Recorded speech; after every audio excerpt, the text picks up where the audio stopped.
한번 우리 기도할까요? 하나님 이 시간 저희들과 함께하여 주시옵소서. 하나님 저희들과 함께하셔서 우리의 삶을 주님 기뻐하시는 삶으로 인도하시고 이 시간 성령 충만한 시간 되게 하여 주시옵소서. 우리의 문제를 해결하는 귀한 시간으로 삼아 주시옵소서. 1분간 같이 기도하겠습니다.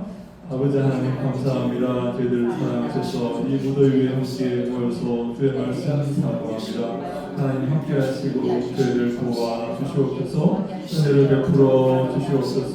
주의 말씀 상고할 때 성령 함께 하시고 성령 함께 하셔서 하나님의 말씀을 잘 이해하게 하시고 하나님 말씀을 통하여서 주의 뜻을 찾게 하시고 기뻐하며 감사하며 말씀을 사모하는 시간 주시게 하여 주시옵소서. 하나님이여 축복하시고 붙잡아 주시옵소서. 두려워하지 말게 하시고 강하고 담대하게 생명의 말씀을 증가하는 시간 되게 하여 주시옵소서. 아버지여 도와 주시옵소서. 축복하여 주시옵소서. 축복하여 주시옵소서. 함께하여 주시옵소서. 하나님 감사합니다. 저희들 사랑하셔서 이 무더위에 함께 모여서 주의 말씀 상고합니다. 이 시간 함께 하시고 성령 충만케 하셔서 주의 길을 발견하게 하시고 하나님이여 담대히 이 땅에서 믿음으로 살아가는 큰 지혜와 은혜를 허락하여 주시옵소서. 마실 때까지 함께 하시고 인도하실 것을 믿사옵고 예수님 이름으로 기도합니다. 아멘. 계시록 8장 13절 말씀 함께 읽겠습니다. 계시록 8장 13절 말씀입니다. 시작. 내가 또 보고 들으니 공중에 날아가는 독수리가 큰 소리로 이르되 땅에 사는 자들에게 화가 있으리니 이런 새 천사들이 노래할 나팔 소리가 남아 있으리로라 하더라. 아멘. 이제 공중에 독수리가 한 마리 날아가면서 땅에 사는 자들에게 화가 있으리다 이렇게 말합니다. 왜냐하면 아직까지 나팔 소리가 남아있기 때문에 그렇다는 거예요. 지금까지 불었던 이 나팔이 있는데 이 나팔 소리가 아직까지 남아있기 때문에 이 땅에 임할 그 재앙이 남아있기 때문에 이 땅에 사는 자들에게 화가 있을 것이다 이렇게 말씀하고 있습니다. 우리 계시록은 1장은 예수님은 누구신가? 이렇게 예수님은 누구신가? 2장 3장은 소아시아 7교회에게 주시는 말씀이죠. 4장은 참된 예배라고 이렇게 말씀드렸죠. 5장은 두루마리를 떼는 두루마리가 등장합니다. 하나님께서 임의로 심판하시는 게 아니라 이 두루마리를 가지고 심판하신다. 근데 이 두루마리를 뗄 수 있는 사람이 있습니다. 이 두루마리를 뗄 수 있는 사람은 누군가 하면 바로 어린 양이신 예수 그리스도이시다 이렇게 말씀하고 있습니다. 이 두루마리를 뗄 수 있는 사람은 다시 말해 이 심판주는 바로 예수 그리스도이시다 이렇게 6장부터 18장까지는 심판을 이렇게 설명하고 있어요. 재앙을 설명하고 있습니다. 재앙 7 인과 7 나팔과 7 대접의 재앙을 이렇게 설명하고 있습니다. 7 인과 7 나팔과 7 대접의 재앙이 있습니다. 근데 이 7 인과 7 나팔과 7 대접의 이 재앙을 우리 모두는 통과하는데요. 우리 모두는 다 통과해야 되는데 어떤 이 7 인과 7 이 나팔과 7 이 대접의 이 재앙을 통과하는데 어떤 사람은 통과해서 하늘로 올라가는데 이 사람을 14만 4천이다 이렇게 7장에 14만 4천이 등장. 그래서 왜 우리가 그걸 어떻게 아냐면 이 사람들의 눈에서 눈물을 씻어 줄 것이다 그렇게 말씀하고 있습니다. 왜냐하면 이 사람들도 함께 통과하여서 이 재앙과 훈련과 고난과 이렇게 되겠죠.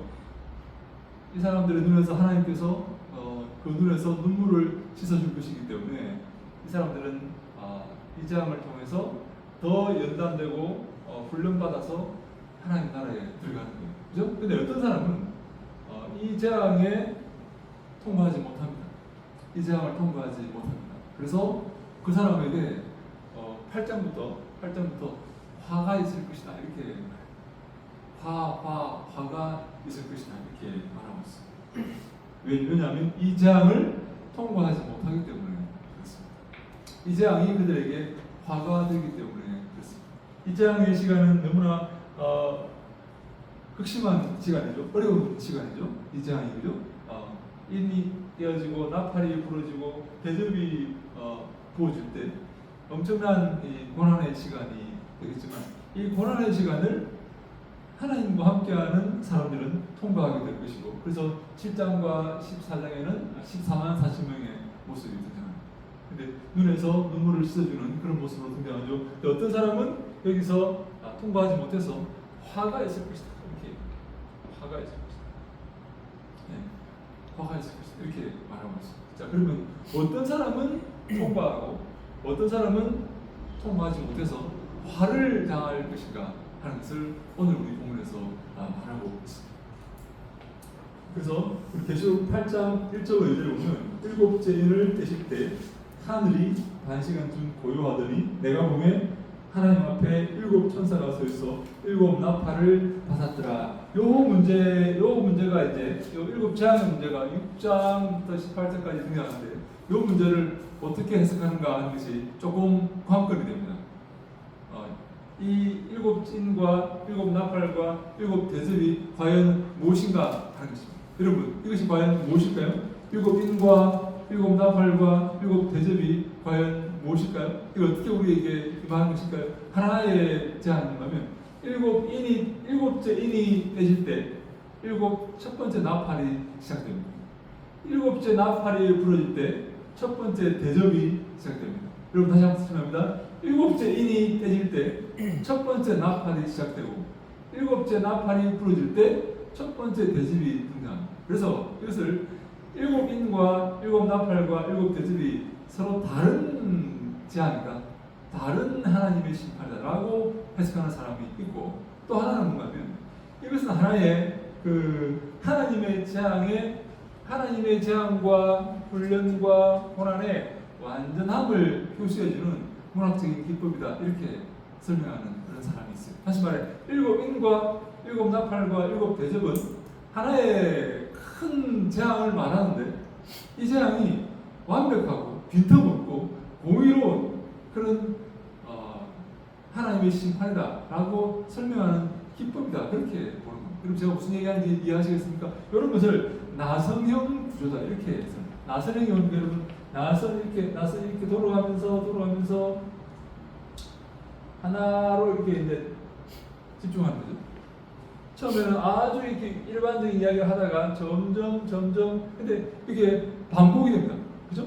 처음에는 일반적인 이야기가 이게 계속 반복되는 거예요. 반복되면서 점점 하나의 목표를 향해서 이렇게 심화되는 그런 모습을 갖고 있다. 그래서 이 재앙을 우리가 요것을 6장부터 18장까지 물론 이 중에 7장 14장에는 14만 4천이 나오고 12장에는 사탄이 등장하고 여러 가지 모습이 중간에 등장하지만 전체적으로 볼 때 6장부터 8장에 등장하는 이 일곱 인과 나팔과 대접의 이 구조는 나선형 구조가 아닌가 그렇게 우리가 많은 학자들이 그렇게 이해를 하고 있습니다. 다시 말해 이 각각 다른 일곱 인은 무엇이고 첫 번째 인은 무엇이고 두 번째 인은 무엇이고 첫 번째 나팔은 무엇이고 두 번째 나팔은 무엇이고 대접은 또 각각 무엇이고 이걸 설명하는 게 아니라 전체적으로 이것은 하나의 심판의 완전함을 설명하는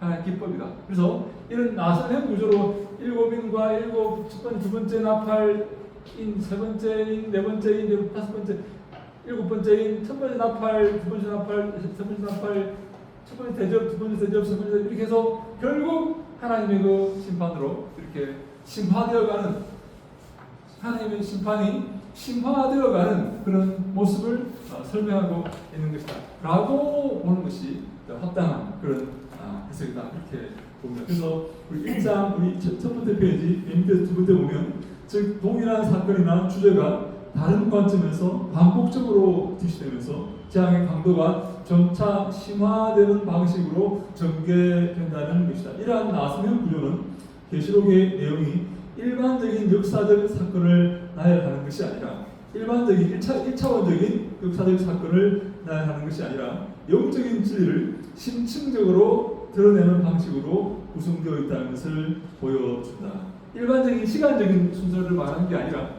시간적으로 이렇게 하나 이렇게 차례차례 일어나는 것으로 보는 것이 아니라 영적인 어떤 하나님의 재앙과 심판을 심층적으로 계속 이렇게 진행되고 있고 결국은 더 심화되고 있다는 것을 표현하는 문학적인 기법이다 그렇게 본다는 것입니다.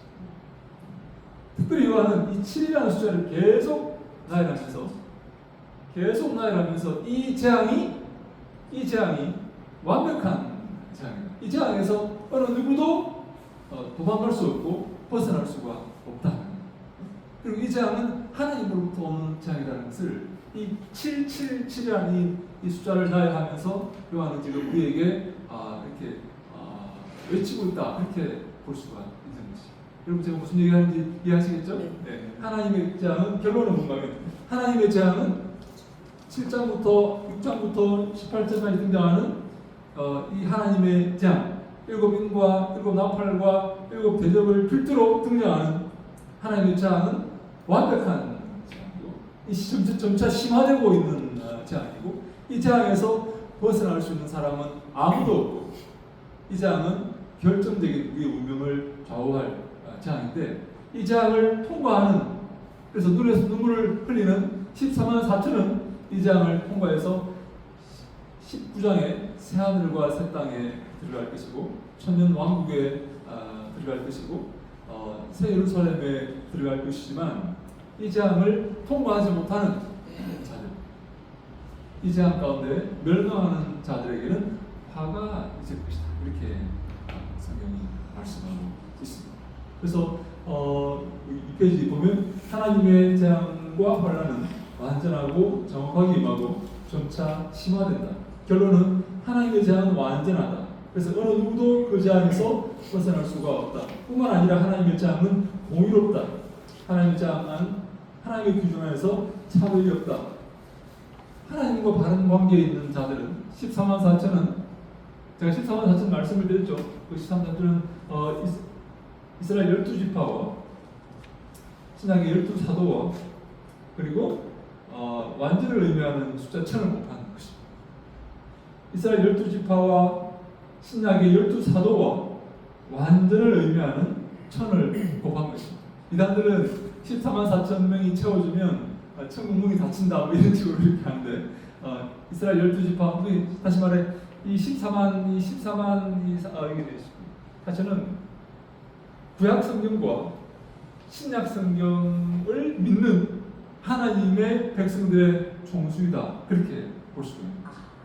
구약 성경과 구약의 12지파와 구약의 하나님의 백성을 상징하는 12명의 지파와 그리고 신약의 사도의 고백, 신앙 고백을 우리에게 전해주는 이 사도 신경을 전해주는 12사도의 신앙 고백을 따르는 모든 성도들의 총합이다 그렇게 이 14만 4천의 숫자가 따로 있어서 차면 이 숫자가 차면 끝나는 게 아니라 전체 성도를 의미하고 표시하는 그런 숫자이다 그렇게 보는 겁니다. 이 14만 4천이 우리에게 이 14만 4천은 이 재앙을 통과하게 될 것이다. 눈에서 눈물을 흘리게 되겠지만 하나님께서 그 눈물을 씻어줄 것이지만 통과하게 될 것입니다. 근데 이 훈련을 이 재앙을 통과하지 못한 자들에게는 이렇게 말합니다. 그래서 우리 2페이지 중간 위에 보면 땅에 사는 자들에게 화가 있으리니 이는 새 천사들이 불이할 나팔 소리가 아직 남아 있음이로다. 독수리가 날아가면서 화를 선포하고 있습니다. 자, 여러분 어떤 자가 이 재앙을 통과하지 못하고 화를 당하는 그런 자일까요? 땅에 사는 자들에게라고 말하고 있습니다. 땅에 사는 자들. 다시 말해 하늘에 사는 자들이 있고 땅에 사는 자들이 있다라고 성경이 말씀하고 있습니다. 여러분, 땅에 사는 자들이 누굴까요? 독수리는 화를 상징하는 동물입니다. 화를 선포할 때 독수리가 등장합니다. 화를 선포할 때, 재앙을 선포하고 심판을 선포할 때 독수리가 등장합니다. 자, 그렇다면 누가 땅에 속한 자들이고 땅에 사는 자들인가? 그렇다면 누가 하늘에 속한 자들이고 하늘에 사는 자들인가? 한번 생각해 보자는 것입니다. 근데 우리 특별히 요한계시록은 여기 보면 우리가 2장 3장에 소아시아 7교회에게 주신 말씀이 등장하죠. 여러분, 근데 이 요한계시록은 어떤 하나의 비밀을 설명하는 그런 책이라기보다는 소아시아 7교회에 주시는 편지다, 그렇게 보셔야 됩니다.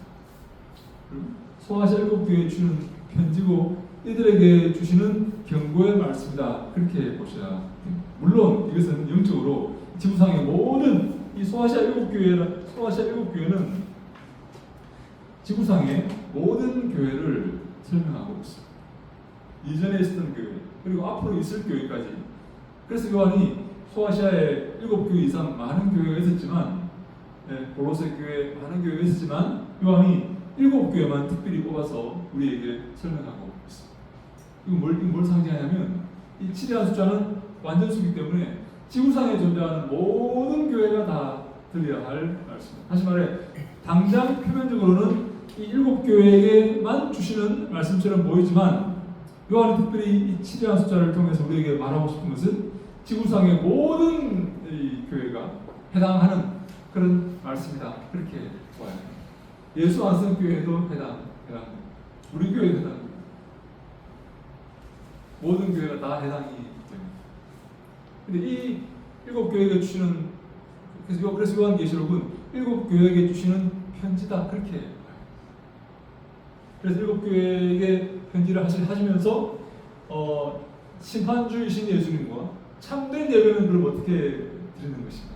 너희들 어떻게 하면 참된 예배를 드릴 수가 있는가? 그리고 재앙이 있을 것인데, 앞으로 재앙이 있을 것인데 그 심판의 두루마리를 바로 어린 양이 떼시고, 그리고 6장부터 18장까지는 7개의 이런 재앙들이 펼쳐질 것이다. 그러나 이 재앙을 통과하고 견디면 통과하고 믿음을 저버리지 않는 자는 새하늘과 새 땅에 들어가게 될 것이다. 새 예루살렘에 들어가고 천년 왕국에 들어가게 될 것이다. 어린 양 혼인잔치에 들어가게 될 것이다. 그러나 여기에서 배도하고 마귀를 따르고 이 재앙을 견디지 못한 자들에게는 화가 있을 것이다. 불못에 던져질 것이다 라고 설명을 하고 있는 것입니다. 자, 그러면 우리 한 가지 기억할 것은 이 요한계시록이 소아시아 7교회에게 주시는 말씀이다 하는 것입니다. 믿지 않는 자들에게도 해당되겠지만 특별히 소아시아 7교회에게 주시는 말씀, 우리 오늘날 살아가는 우리 교회에게 주시는 말씀이다, 이렇게 볼 때 땅에 사는 자들은 누구냐는 것입니다. 땅에 있는 자, 땅에 속한 자들은 누구냐는 것입니다. 야고보서 4장 4절에 이런 말씀이 있습니다. 한번 같이 한번 볼까요? 야고보서 4장 4절 말씀 함께 읽습니다. 시작. 가늠한 여인들아, 세상과 덧된 것이 하나님과 원수됨을 알지 못하느냐? 그런즉 누구든지 세상과 것이 되고자 하는 자는 스스로 하나님과 원수되는 것이라. 아멘. 야고보서도 그 성도들에게 주시는 그런 메시지. 어떤 성도가 있는데 어떤 성도가 가늠한 여인이다, 이렇게 야고보는 설명합니다. 가늠했다는 거예요. 두 남편을 섬기고 있다는 거예요.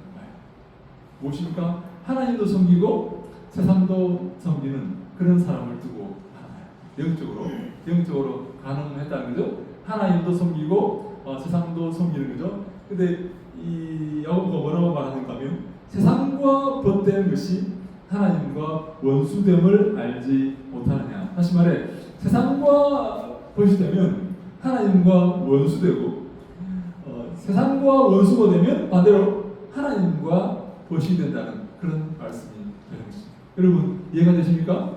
여러분 세상도 섬기고 하나님도 섬기는 것을 간음이라고 이렇게 영적으로 간음이에요. 그죠? 두 주인을 섬기는 것이기 때문에 두 남편을 섬기는 것이기 때문에 세상도 섬기고 하나님도 섬기는 것은 간음이다. 그죠? 그래서 야고보가 뭐라고 하냐면 세상을 섬기려면 하나님과 원수가 되는 것이다. 하나님을 섬기려면 세상과 원수가 되는 것이다. 둘 다 섬길 수는 없다는 것입니다. 여러분 그렇다면 땅에 사는 자들은 누굴까요? 세상에 네. 가늠 안 되는 자. 네, 가능하는 자들이고 가늠 안 되는 물론 믿지 않는 자들도 포함되겠지만 이 교회에게 주시는 말씀이라는 것을 볼 때 하나님도 섬기고 세상도 섬기겠다는 그런 물론 이게 안 됩니다, 여러분. 이게 우리의 소망은 그렇지 않습니까? 하나님도 섬기고 세상도 좋아하고 하나님도 기뻐하고 세상도 기뻐하고 그렇죠? 우리 바라는 바지만 그건 안 된다고 성경은 말하고 있습니다. 안 됩니다, 여러분. 이 땅에서 잘 살고 천국에도 들어가고 안 됩니다. 안 된다고 그러는데 세상과 벗된 것은 하나님과 원수라. 하나님과 벗된 것은 다시 반대로 세상과 원수가 되는 것입니다. 둘 다 섬길 수는 없다는 거예요. 하나님과 재물을 겸하여 섬길 수가 없다고 이렇게. 그렇다면 땅에 사는 자들은 물론 믿지 않는 자들도 포함되겠지만 하나님과 세상을 겸하여 섬기겠다는 교회 안에 있는 간음하는 자들이다. 그렇게 볼 수가 있습니다. 하나님과 세상을 겸하여 섬긴다는 그런 말이죠. 그래서 여러분 로마서 1장 1절 6절 말씀 우리 2페이지 맨 밑에 나오죠. 함께 읽어볼까요?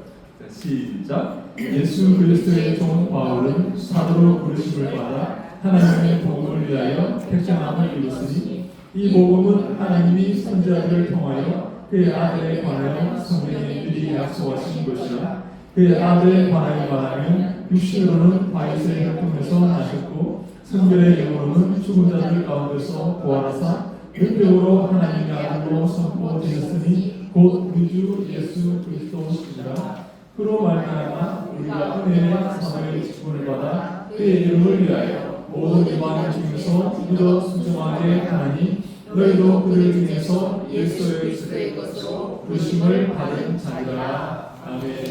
네, 우리 성경에서 신앙 고백이 등장하는 그런 유명한 구절들이 몇 구절 있습니다. 우리 신앙 고백, 옛날 성도들이 고백했던 그 신앙 고백들이 등장하는 그런 장소가 있습니다. 대표적으로 로마서 1장 3절 4절 말씀입니다. 그의 아들에 관하여 말하면 육신으로는 다윗을 통해서 나셨고 성결의 영으로는 죽은 자들 가운데서 부활하사 능력으로 하나님의 아들로 선포되었으니 곧 우리 주 예수 그리스도시니라. 이것이 로마서 1장 3절 4절이 당시 초대교회의 유명한 신앙 고백이었다. 그렇게 봅니다. 빌립보서에 나오는 아름다운 성경 있죠. 그런 하나님의 본체 신앙, 자기를 비워 이 땅에 오셔서 십자가에 달렸다는 그런 고백이 있죠. 그리고 고린도전서 15장에 3절 4절에 예수님께서 부활하사 사흘 만에 부활하사 500여 형제에게 보이시고 하는 그런 부활 구절 있죠. 그런 구절. 그리고 우리 고린도전서 11장 23절부터 26절까지 성찬에 관한 구절. 성찬에 주님께서 떡을 떼사 잔을 하시고 축사하사 할 때 그 구절, 이런 구절들이 당시 초대교회 유명한 신앙적인 신앙 고백이었다. 그렇게 그 구절들을 우리가 초대교회에서 암송했다. 그렇게 우리가 봅니다. 로마서 1장 3절 4절, 빌립보서 2장 6, 7절, 고린도전서 15장 3절 4절, 그 부활에 관한 고백이죠. 그런 고백들 중에 유명한 고백이 바로 이 로마서 1장 3절 4절 고백인데, 이렇게 말하면서 바울이 이렇게 말합니다. 그로 말미암아 우리가 은혜와 사도의 직분을 받아 그의 이름을 위하여 모든 이방인 중에 믿어 순종하게 하니 예수로 말미암아 우리가 은혜와 사도의 직분을 받아서 지금 바울이 뭘 하고 있다고요? 그 이름을 위해서 이방인 중에서 믿어 순종하게 했다는 거죠. 바울이 지금 그 은혜와 사도의 직분을 받아서 은혜는 카리스고 이 사도라는 이 은사는 카리스마인데 이 직분을 우리가 받아가지고 뭘 한다고요? 이방인 중에 믿어 순종하게 한다는 거죠. 여러분 이 중요한 게 뭔가면 믿는다는 말과 순종하게 한다는 말이 함께 있습니다. 믿게 한다 이렇게 하면 여러분 다 이해되시죠?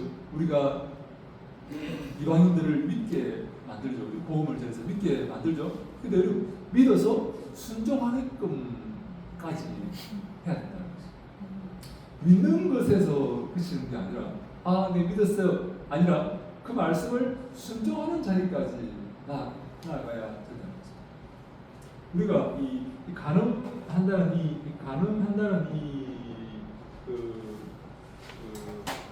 말을 볼 때 하나님을 섬긴다고 하면서 세상을 사랑하는 자는 하나님 말씀에 순종하고 있는 것입니까? 그렇죠? 하나님 말씀을 하나님을 섬기고 하나님이 내 삶의 주인 되시면 그 말씀 앞에 내가 순종하는 것까지 포함이 되는 거죠. 세상을 사랑할 수가 없는 거죠. 우리는 이 믿는 것은 좋아하고 은혜 받는 것은 좋아하고 보호받는 것은 좋아하지만 순종하는 것은 여러분 싫어하지 않습니까? 그죠? 여러분 말씀에 순종하는 것을 좋아하십니까? 정말 말씀을 즐거워하십니까? 말씀이 내 마음을 찌르면 혹시 패스하지 않습니까? 성경 읽을 때, 그죠? 이 말씀 앞에 이 순종하게끔 하는 것이 바로 이 사도 바울의 직분이었다. 사도 바울의 바로 하나님께서 받으신 그런 하나의 사명이었다. 그래서 6절에 보면 너희도 그들 중에서 예수 그리스도의 것으로 부르심을 받았다는 것입니다. 그래서 말해 우리 성도들이 누구 것이라고요? 예수님의 것입니다. 예수를 주로 모시는 자들이라는 거죠. 여러분 예수님의 것인데 우리가 이 땅을 사랑하고 세상을 사랑하고 돈을 사랑해서 가늠하면 되겠습니까? 그는 예수의 것이라고 말할 수가 없죠, 그죠?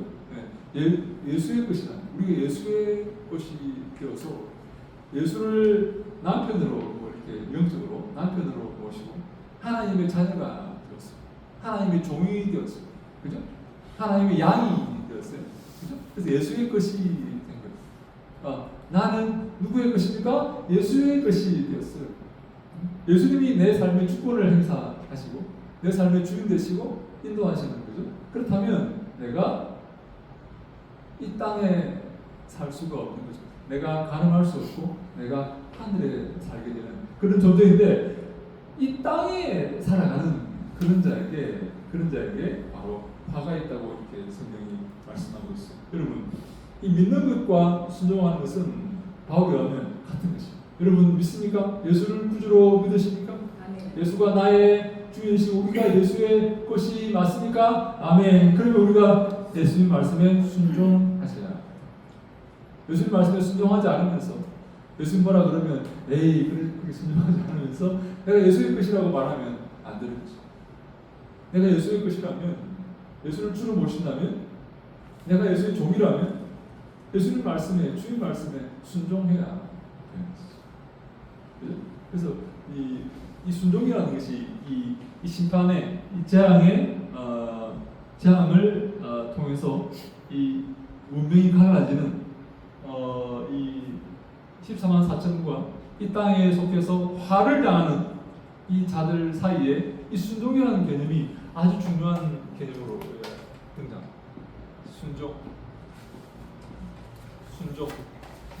하나님의 말씀에 순종하고 있는가?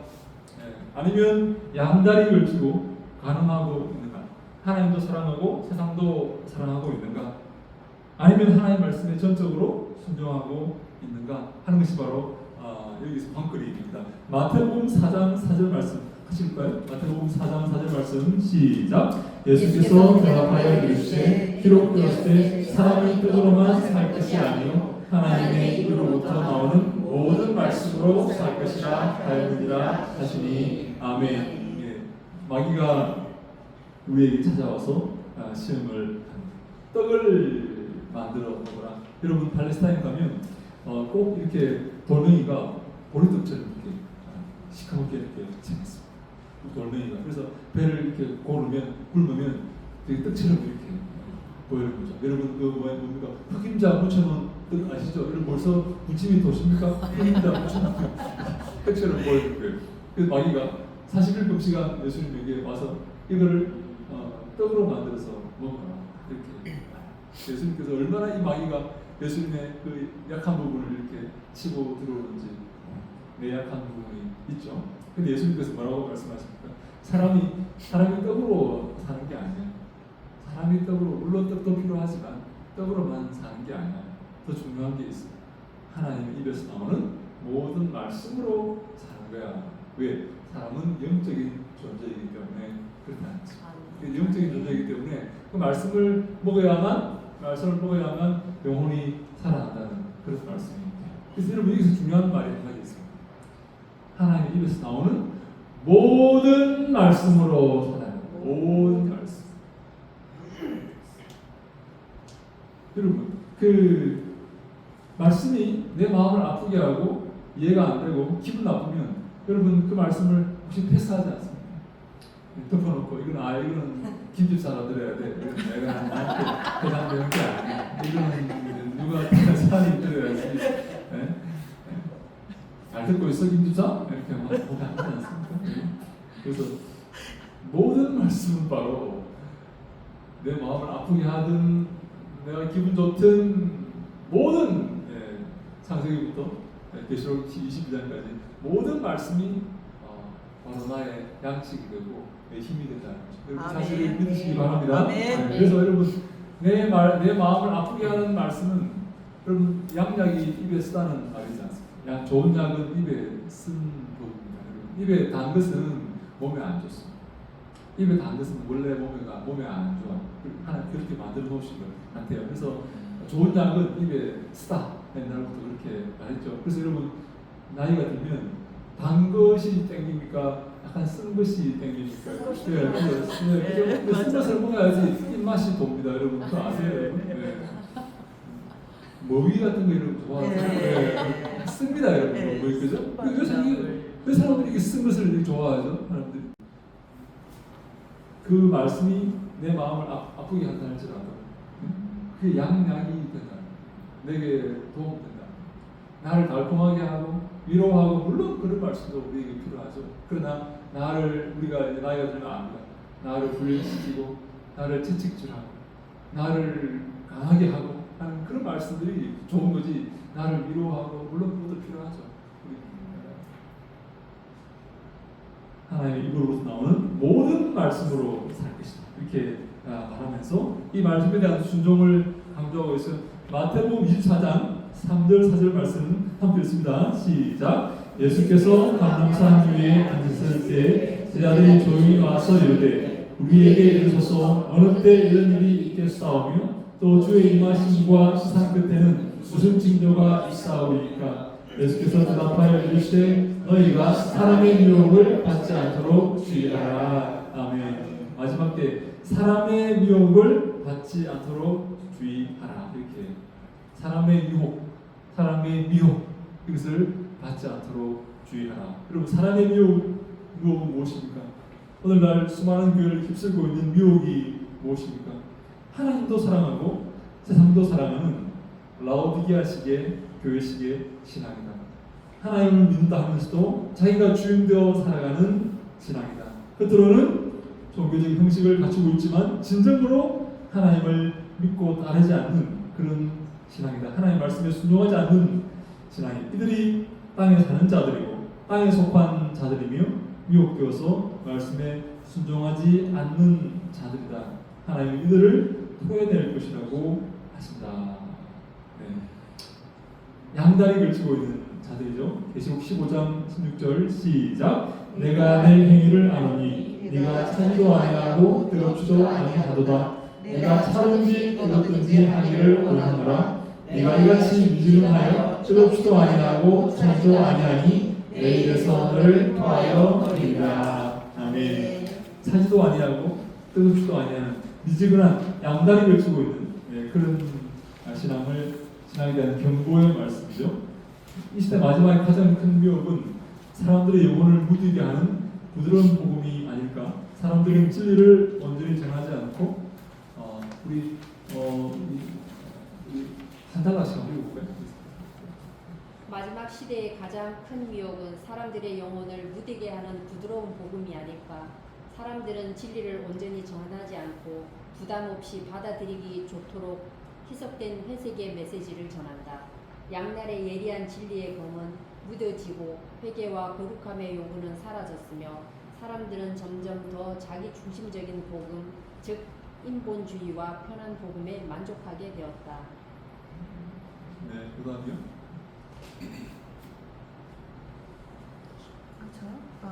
요한계시록이 기록된 초대시대의 7교회 중 5교회가 이런 상태였다면 노아의 때와 같은 지금 얼마나 많은 성도와 교회가 이 대열에 서 있을지 상상하기 어렵지 않다. 마지막 때가 이르면 사람들이 귀가 가려워서 건전한 교훈을 받지 않고 욕망에 맞춘 메시지를 따라갈 것이라 한다. 네, 디모데후서 4장 3절 말씀 함께 읽습니다. 시작. 때가 이르니 사람이 바른 교훈을 받지 아니하며 귀가 가려워서 자기의 사욕을 따를 시선을 많이 두고. 아멘. 이 귀가 가렸다는 것은 귀가 이렇게 간질간질해서 귀를 시원하게 팔 수 있는 시원한 말씀을 듣기를 원한다는 그런 말입니다. 귀가 가려워서 귀를 파줄 수 있는 시원한 말씀, 마음을 시원하게 하는 그런 말씀, 자기에게 도움되는 그런 말씀을 사람들이 원한다는 그 말이죠. 네, 우리 그래서 이 시대에는 진리보다는 감정을 자극하는 스토리, 회개보다는 위로와 긍정, 예수의 십자가보다는 자기 기분에 관심을 가진다. 하나님의 뜻과 말씀은 점점 뒤로 밀리고 사람의 감정과 욕망을 만족시키는 것이 복음처럼 포장된다. 편한 복음은 좋은 나무가 될 수 없으며 좋은 열매를 맺을 수 없다. 성경은 복음이 은혜와 진리로 이루어졌다고 말한다. 요한복음 1장 4절 말씀 함께 읽습니다. 시작. 말씀이 육신이 되어 우리 가운데 거하시며 우리가 그의 영광을 보니 아버지의 독생자의 영광이요 은혜와 진리가 충만하더라. 아멘. 그래서 은혜와 진리가 등장합니다. 우리 사무엘하 2장 6절 말씀 시작. 너희가 이 일을 하였으니 이제 여호와께서 은혜와 진리로 너희에게 베푸시기를 원하고 나도 이 선한 일을 너희에게 갚으리니. 아멘. 다윗이 하는 말이죠. 은혜와 진리라는 말이 등장합니다. 여러분 혹시 은혜는 원하지만 진리는 원하지 않는 그런 삶을 살고 있지는 않습니까? 은혜를 원하십니까? 진리의 말씀도 함께 원하셔야 합니다. 내가 하나님의 은혜를 받았습니까? 진리의 말씀에 순종하셔야. 이 은혜와 진리가 함께 이렇게 가야 된다. 그래서 은혜에 응답하는 삶은, 진리의 삶은 그렇지 않다. 좁은 길을 요구하는 것이다. 좁은 문으로 들어가기 힘쓰라. 부활도 들어가기 못하는 자가 많으리라. 좁은 문으로, 이 진리의 좁은 문으로 들어가기를 힘써야 된다. 은혜를 받았습니까? 하나님 은혜를 받았습니까? 진리의 좁은 문으로 들어가기를 힘써야 되겠다. 이렇게 말합니다. 그 다음 한번 해주시죠. 우리 그거 볼 수 있어요. 진리를 따르는 삶은 거룩한 자기를 부인한 십자가를 지는 삶이며 이것은 불편하고 인기가 없다. 그래서 현대 교회는 은혜의 메시지는 크게 선포하면서도 진리의 요구에 대해서는 침묵한다. 자기를 부인하고 십자가를 지는 것에 대해서는 몸을 체합니다. 네, 그 다음 수장님 오시죠. 하나님이 주인 되고 우리가 그의 종이 되어 예수 그리스도의 뒤를 따라야 한다는 것에 대해서는 입을 닫는다. 교회는 죄에 대해 설교하지 않으며 지옥과 심판은 말하지 않는다. 믿음으로 얻는, 다시 말해 공짜로 얻는 은혜는 강조하지만 순종과 좁은 길을 행위라며 무시한다. 십자가는 빠지고 회개는 사라졌다. 거룩하라는 말은 율법주의로 분리된다. 네. 그다음 그래서 결국 교회는 반쪽짜리 복음만 전하게 되고 신자들은 자기 만족 속에 안주한 채 변화되지 않은 삶을 살게 된다. 우리는 은혜와 진리를 함께 추구해야 한다. 진리를 알고 있는가? 참된 원리와 사실을 알고 있는가? 자기를 부인하고 십자가를 지고 그 죽은 길을 걸 준비가 되어 있는가? 성경은 땅에 사는 자들에게 화가 있을 것임을 준엄하게 선포한다. 이들은 소아시아에 입게 주신 말씀처럼 회개하지 아니한 자들이라. 과거의 신실한 신자들은 올바른 삶과 거룩함과 변화된 삶을 위해 성경의 가르침을 찾았다. 그러나 지금 많은 신자들은 거룩을 편안함과 감정, 긍정, 기분 좋은 메시지로 대체했다. 성경에서 마음에 드는 구절만 골라 읽고 도전이 되는 구절은 패스한다. 자신이 원하는 메시지를 골라내어 따르는 소비자 중심의 신앙을 가진다. 결국 이들은 모래 위에 무너질 집을 짓고 영적으로 굶주린 상태에 머물게 된다. 바로 이것이 바로 마귀가 말하는 것입니다. 하나님이 정말 그렇게 말씀하셨느냐? 하나님께서 정말 그렇게 경고하셨느냐? 라고 마귀가 우리에게 접근해 본다는 것입니다. 함께 창세기 1장 3장 1절 말씀 시작. 그런데 뱀은 여호와 하나님이 지으신 들짐승 중에 가장 강교하니라. 뱀이 여자에게 물어 이르되 하나님이 참으로 너희에게 공상 모든 나무의 열매를 먹지 말라 하시더냐. 네, 하나님이 정말로 너희에게 그렇게 말씀하셨느냐? 하나님이 정말로 그것을 먹으면 죽는다고 말씀하셨느냐? 하나님 정말로 하나님께 속하지 않고 땅에 속한 자들에게 화가 있을 것이라고 하나님께서 말씀하셨느냐? 정말 그렇게 말씀하셨어? 정말로? 이렇게 우리에게 접근해 온다는 거죠. 근데 우리가 어떻게 말해야 됩니까? 그럴지도 모른다고 말씀하셨어. 화를 당할지도 모른대.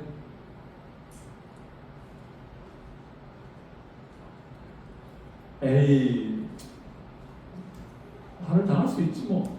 여러분 우리가 반항하시겠어요? 아니면 정말 그렇게 말씀하셨어요. 이 땅에 사는 자들에게 화가 있을 것이라고 정말 그렇게 말씀하셨어요. 이렇게 우리가 이 말씀 앞에서 정말 하나님의 그 말씀을 우리가 전하겠습니다. 그리고 그다음 이런 사탄의 질문은 지금도 반복되고 있다. 하나님께서 정말로 좁은 길과 좁은 문을 말씀하시느냐? 은혜의 시대에 정말 거룩한 삶과 선행 그리고 십자가의 좁은 길이 중요하다고 하시느냐? 사탄은 진리를 정면으로 부정하지 않고 아주 조금만 왜곡한다. 그래서 적당히 사역을 따르라고 한다. 조금의 비틀림은 결국 완전히 다른 목적지로 인도한다. 그다음이요. 빌라델피아 교회는 말씀에 굳게 서 있었지만 라오디게아 교회는 왜곡된 메시지 위에 서 있었다. 오늘날 대부분의 교회는 라오디게아 교회와 비슷하지 않은가? 형식과 본물, 프로그램과 숫자는 있지만 생명력 있는 진리와 말씀 그리고 거룩한 삶이 가려되어 있다. 계속해 주세요. 오늘날의 교회는 죄에 대해 설교하는 것을 기피한다. 왜냐하면 신자들이 불쾌해하고 기분 나빠하기 때문이다. 만약 기분이 상해 돌아간 성도가 있다면 다시는 그 교회를 찾지 않을 것이다. 계속해요.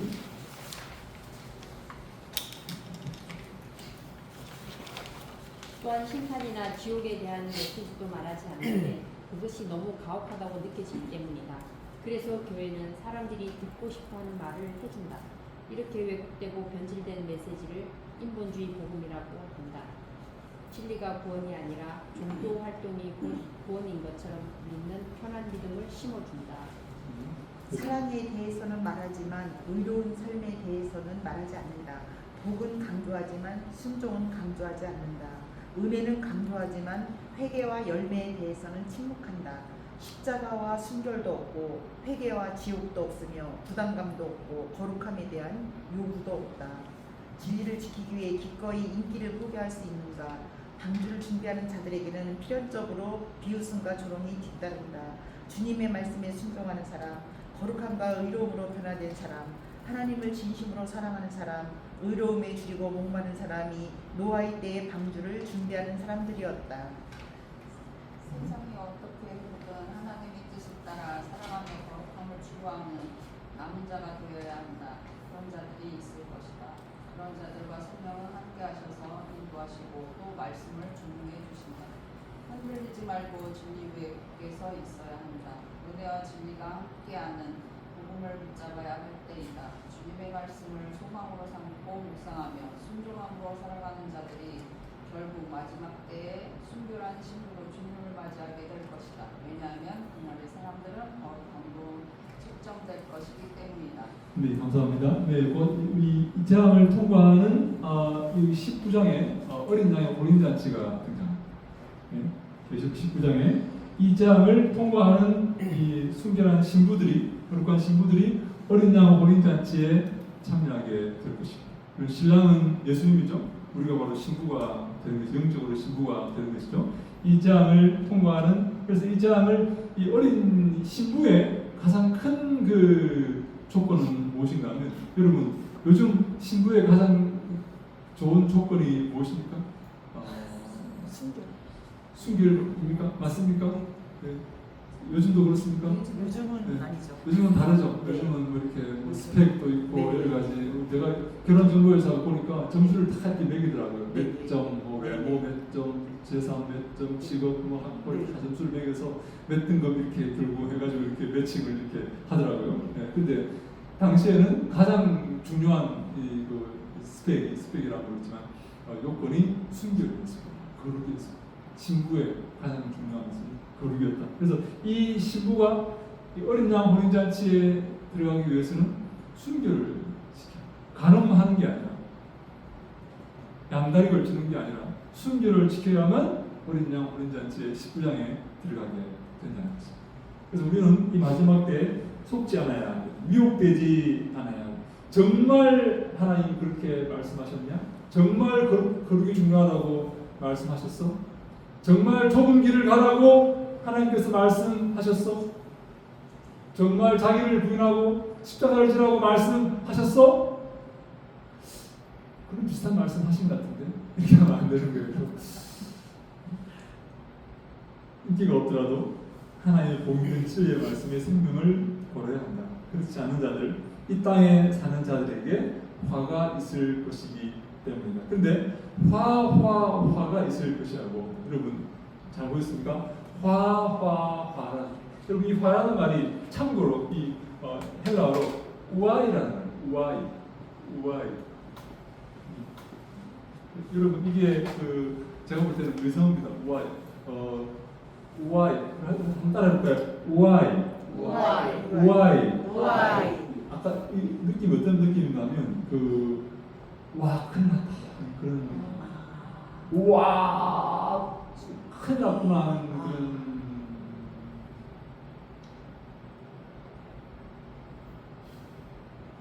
절망에 쌓인 외마디의 절규 같은 큰일 났구나. 일반적으로 보통 그냥 아이고 뭐 어려움이 있겠구나 그런 정도가 아니라 화가 있어. 우리 이것이 나중에 예수님께서 마태복음에 나올 때 누구에게 화가 있을지다 화가 있을 이런 말씀하시죠. 똑같은 말 우아이 화가 있을 것이다. 근데 이 우아이라는 말을 예수님께서 지금 3번 연속으로 화가 있어. 여러분 이 3번 연속으로 하시는 이 말씀에 어떤 느낌을 받으십니까? 화가 있을. 제가 약간 이렇게 약간 뭐 감정을 조금만 쓰고 본다면 화가 있을 것이다. 여러분 이 느낌에 어떤 느낌이 드십니까? 완벽한 절망.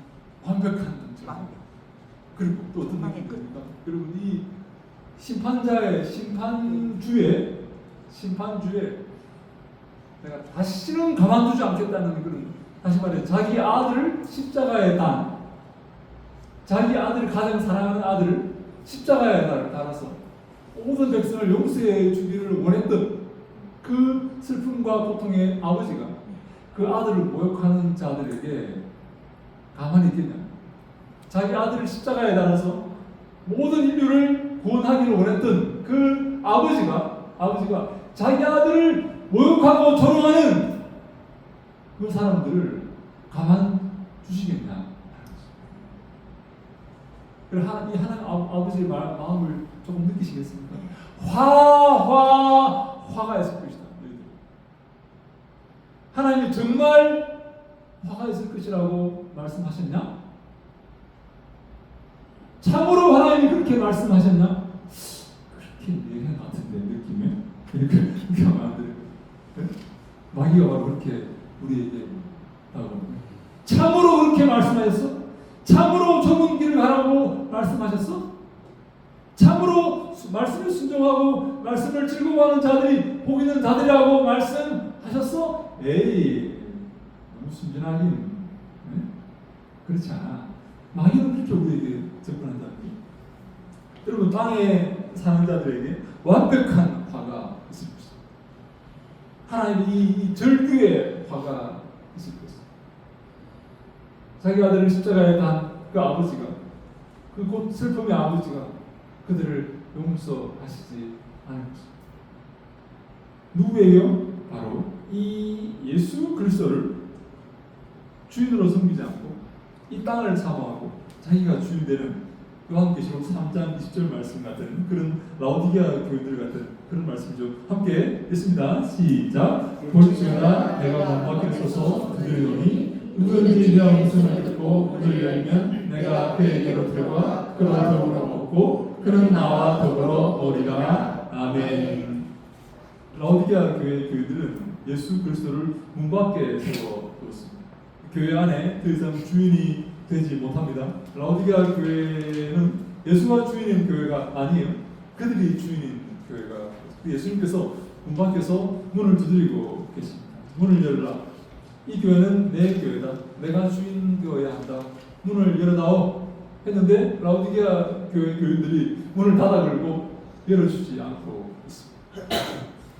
내 음성을 예수님의 음성을 듣고 순종하지 않고 있습니다. 문을 열지도 않고 예수님의 음성을 듣지도 않고 순종하지도 않고 있습니다. 교회가 예수 안 쓴 교회가 그럴 수가 있다는 것입니다. 이들에게 예수님께서 심판을 선포합니다. 화가 있었죠.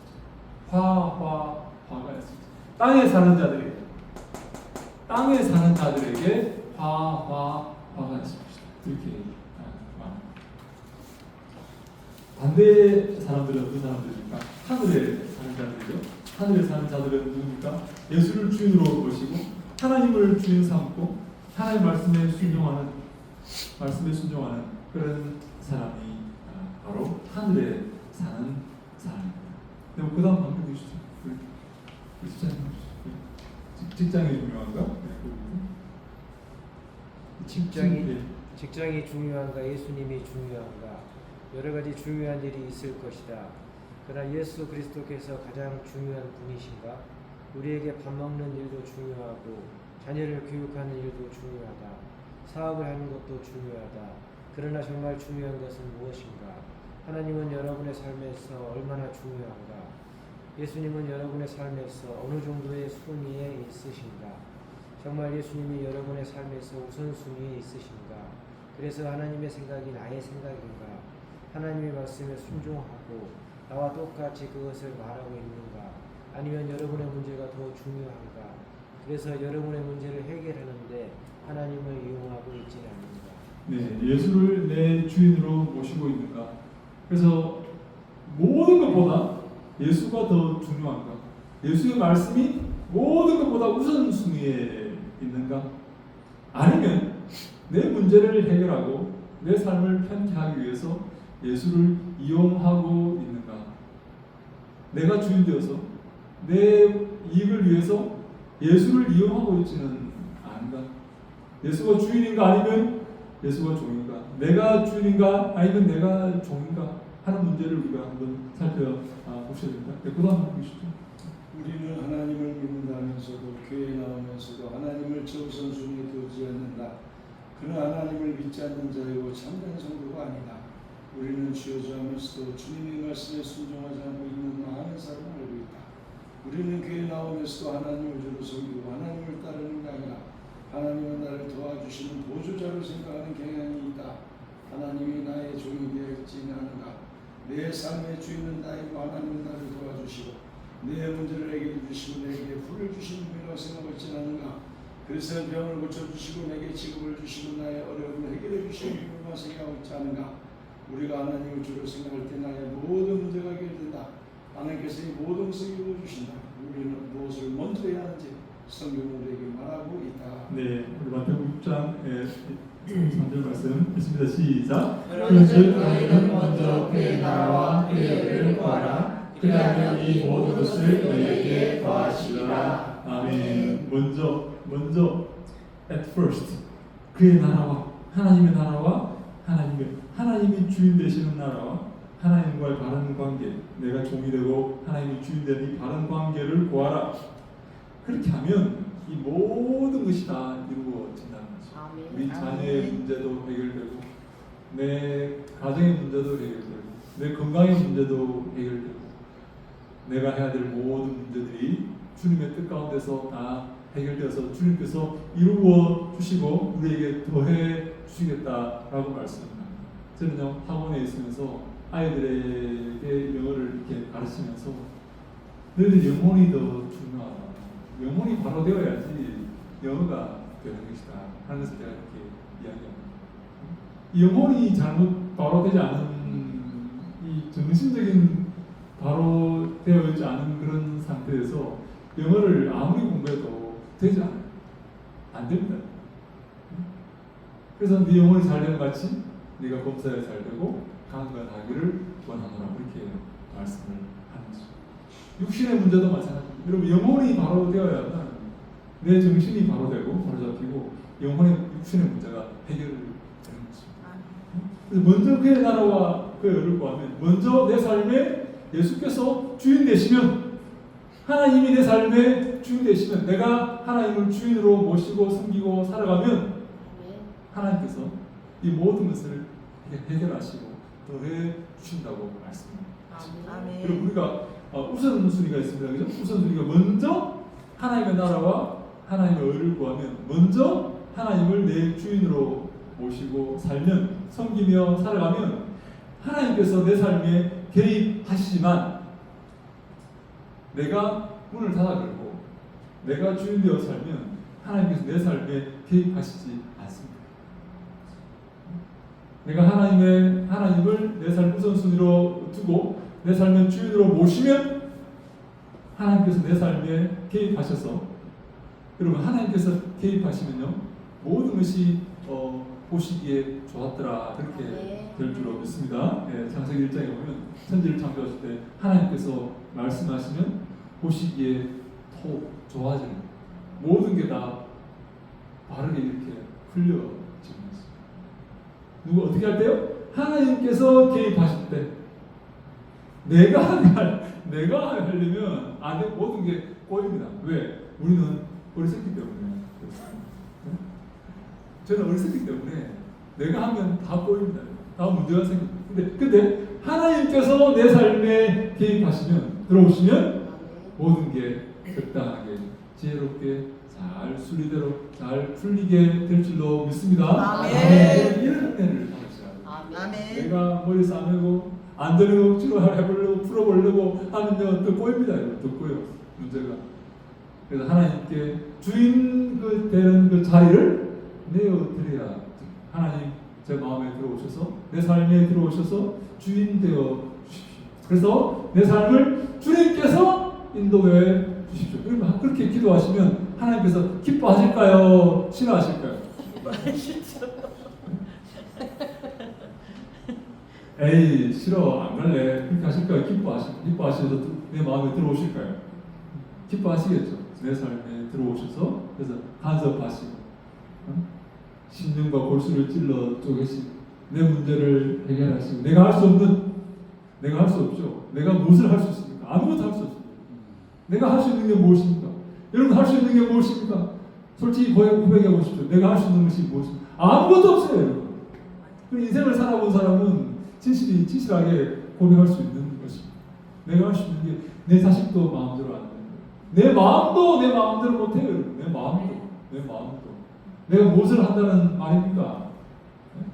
하나님께서 내 마음에 들어오셔서 내 삶에 개입하시고 내 삶을 충만하실 때 비로소 문제가 해결을 아무 부작용 없이 문제가 해결되는 것입니다. 그렇죠, 여러분? 아멘입니까? 아멘. 그래서 먼저 왕이신 하나님의 나라를 구하려고 한다. 그리고 하나님 주인 되시면 모든 것이 우리에게 더해질 것이다. 우리는 아무것도 할 수 없는 무능한 존재이기 때문이다. 혹시 여기까지 여러분 질문 있습니까? 질문 없습니까? 네, 그러면 네, 질문이요. 네. 저기 4페이지에 보면 네. 기가 가려워서 자기의 사욕을 따를 스승을 많이 두고라는 말씀이 있는데요. 네. 기가 가려워서는 아까 설명을 해주셨는데 네. 자기 사욕을 따를 많이 스승을 둔다는 게 어떤 구체적인 어떤 거예요? 자기 사적인 사사로운 욕심을 위해서 그것을 채워줄 많은 좋은 자라든지 이런 사람들을 둔다는 그런 의미죠. 자기 사사로운 욕심. 여러분 사사로운 욕심이 있죠? 네. 이렇게 하고 싶고 이걸 얻고 싶고 이걸 가지고 싶고 하는 사사로운 욕심. 하나님과는 상관없이 없는 이 사사로운 욕심을 채우기 위해서 많은 좋은 자들을 이렇게 찾아다니고 이렇게 따라다니는 것을 의미한다. 그렇게 봐야 되죠. 그러면 그 고난이 있을 때 하나님 앞에 나와서 이 고난을 하나님하고 교제하는 게 아니고 이제 네. 사람들을 찾아다니고 조언을 구하고 스승을 그렇게 둔다는 얘기예요. 그렇죠. 네. 하나님께 아뢰고 그걸 하나님께 아뢰려니까 너무 부끄러운 거예요. 사사로운 욕심을 채워달라고 하니까 하나님께 너무 안타까워서 다른 사람들을 찾아다니는 거죠. 이 욕심을 채우기 위해서 이 사람을 만나면 채워지겠지, 그 사람에게 도움을 구하면 채워지겠지 하는 그런 마음으로 사사로운 욕심을 채우기 위해서 많은 스승들을 이렇게 두면서 따라다닌다. 그렇게 보아야 되는 거죠.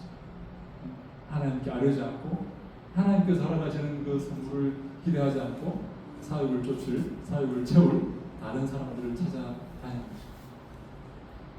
말세 그런 일들이 벌어질 것이다. 이렇게 말합니다. 네, 지금 여기 페이지 빌라델피아 교회가 나오는데요. 네네, 5페이지 나오죠. 빌라델피아 교회. 네. 요한계시록 3장 그 10절에 보면은 예. 이런 말씀이 나오잖아요. 내가 나의 인내의 말씀을 지켰은즉 내가 또한 너를 지켜 시험의 때를 면하게 하리니 이는 장차 운성이 임할 땅에 거한 자를 시험할 거다. 나는 그거를 좀 알고 싶고. 네네. 요한계시록 3장 10절 말씀에 나오죠. 네. 네가 나의 인내의 말씀을 지켰은즉 내가 또한 너를 지켜 시험의 때를 면하게 하리니 이는 장차 온 세상에 임하여 땅에 거하는 자들을 시험할 때라. 네, 그래서 우리 이 필라델피아 교회가 시험을 이렇게 시험을 면하게 된다 이렇게 되어 있는데 시험을 통과하지 못하고 시험을 그냥 이렇게 면제해준다는 그런 의미라기보다는 그 시험의 때를 극복하게 될 것이다. 그런 의미로 받아줘야 되는데 되냐면 우리가 8절에 보면 우리 3장 8절 한번 볼까요? 우리 계시록 3장 8절에 이렇게 되어 있는데 3장 8절 말씀을 함께 읽습니다. 3장 8절 시작. 올지어다 내가 네 앞에 너희 문을 놓으되 문이 닫을 사람이 없으리라. 내가 내 배를 아노니 네가 작은 능력을 가지고서 내 말을 지키며 내 이름을 배반하지 아니하였도다. 아멘. 필라델피아 교회가 작은 교회였습니다. 작은 능력을 가진 교회였어요. 근데 이 교회가 내 말을 지키며 내 이름을 배반하지 아니하였다. 필라델피아 교회가 작은 교회였는데 예수의 이름을 배반하지 않았다. 시험이 왔음에도 불구하고 예수의 이름을 배반하지 않았다. 다시 말해, 이 예수의 이름을 아무런 시험이 없을 때는 누구도 배반하지 않죠. 그죠? 예수 이름을 배반할 리가 없죠. 시험이 없는데. 그죠? 근데 예수 이름을 배반하지 않았다고 이렇게 말한 것은 필라델피아 교회에도 시험이 왔다는 거예요. 그래서 어떤 사람은 어떤 교회는 시험을 왔는데 예수 이름을 배반했어요. 근데 빌라델비아 교회는 예수 이름을 배반하지 않았다는 것입니다. 뭐 이런 시험이 왔겠죠. 너 예수 이름 계속 믿을 거야? 너 죽인다? 이런 시험이 왔음에도 불구하고 예수 이름을 배반하지 않았다는 거죠. 그래서 빌라델비아 교회도 시험이 임했다고 우리가 볼 수가 있는 거예요. 12절에 보면 이런 말이 있어요. 12절에 이기는 자는 내 하나님의 성전의 기둥이 되게 하리니 결코 다시 나가지 아니하리라. 내가 하나님의 이름과 하나님의 성 곧 하늘에서 내 하나님께로부터 내려오는 새 예루살렘의 이름과 나의 새 이름을 그의 위에 기록하리라. 이 빌라델비아 교회에게 예수님께서 말씀하실 때 이기는 배에게는 이렇게 말씀하셨어요. 이기는 자. 다시 말해 빌라델비아 교회에 싸움이 있었다는 거예요. 그죠? 아무런 싸움이 없는데 이기는 배에게는 이라는 그런 칭찬을 하지 않겠죠? 싸움이 전투가 벌어진 거예요. 거기서. 그죠? 이 시험에 통과했다고 말할 수가 있는데 면하게 하리라는 것은 시험을 안 받았다는 게 아니라 이 시험을 하나님께서 인도하셔서 시험을 극복하게 하셨다. 그렇게 해석을 해야 되는 것이다. 오케이? 됐습니까? 네, 감사합니다. 네, 좋은 질문이었어요. 네. 하나님의 종이 되고 주인의 자리를 하나님께 내어드리는 것은 쉬운 일이 아닙니다. 내가 주인 되었는데 지금까지 내가 주인 되어서 내 마음대로 잘 살았는데 그 자리를 하나님께 내어드리고 내가 종이 된다는 것은 결코 쉬운 일이 아닙니다. 그러나 하나님은 바로 이런 방식을 통해서 하나님은 인류를 구원하시기를 기뻐하신다 하는 것이죠. 이 고린도전서 1장 18절 말씀 우리 8페이지 위에 함께 읽습니다. 시작. 십자가의 도가 멸망하는 자들에게는 일어나는 것이요 구원을 받는 우리에게는 하나님의 능력이라. 네, 십자가를 따르는 것은 멸망하는 자들에게는 일어나게 보이는 것이다. 이렇게 어린 양을 따르는 것, 어린 양을 따르는 것은 멸망하는 자들에게는 미련하게 보이는 것이다. 그러나 구원받는 자들에게는 하나님의 능력이다. 하나님의 지혜이다. 그렇게 말씀하시는 거죠. 다시 말해 내가 주인 되어 살아가는 것, 내가 리더십을 갖고 살아가는 것은 이 땅 사람들이 볼 때는 지혜로운 것이지만 내가 종이 되어서 어린 양의 종이 되어서 십자가의 도에 따라 살아가는 것은 이 땅 사람들이 볼 때는 미련한 것이지만 하나님의 구원의 능력이 된다는 것이죠. 다시 말해 하나님은 이 방식을 통해서 이 종의 방식, 십자가의 방식, 어린 양을 따르는 이 방식을 통해서 우리를 구원하시기를 기뻐하신다는 것입니다. 그런데 이것은 이 길로 어린 양을 따르고 십자가를 따라야 되지만 이 길은 하나님께서 인도하셔야만 될 수 있는 길이고 하나님의 뜻 가운데 이루어지는 길이다라고 성경이 말씀하고 있어요. 히브리서 4장 3절 말씀 시작. 이미 믿는 우리들은 저 안식에 들어가도다. 그가 말씀하신 바와 같으니 내가 노하여 맹세한 바와 같이 그들이 내 안식에 들어오지 못하리라 하셨다 하였으나 세상을 창조할 때부터 그 일이 이루어졌느니라. 아멘. 믿는 우리들은 저 안식에 들어갑니다. 우리 믿는 우리들은 이 재앙을 환난과 재앙과 환난을 통과해서 저 안식에 들어가게 될 것입니다. 그런데 믿지 않는 자들은 안식에 들어가지 못하게 될 것입니다. 내가 노에서 맹세한 바와 같이 화가 있을 것입니다. 화가 있을 것입니다. 근데 여러분 이 어린 양의 혼인잔치, 어린 양의 혼인잔치, 새하늘과 새 땅, 새 예루살렘, 불못이 있습니다. 불못이. 근데 여러분 이 천국에 들어가는 게 언제 이루어졌다고요? 창세 바울이요. 바울에 가면 창세전에 이루어졌다는 거죠.